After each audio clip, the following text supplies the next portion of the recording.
Hello guys, today I'll show you how to check password of Wi-Fi in computer. So I already connect to this Wi-Fi, but I forget the password. So how to check the password?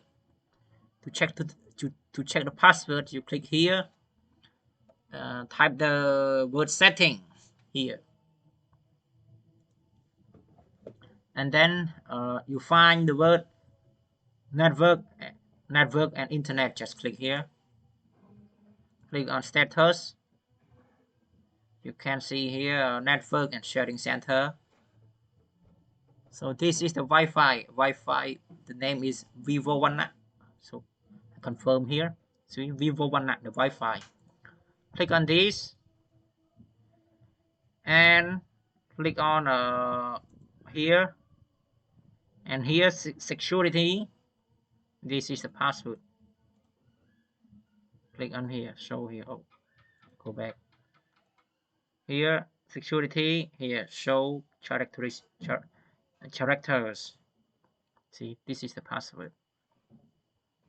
Yeah, thanks you for watching. Please subscribe for more. Bye bye.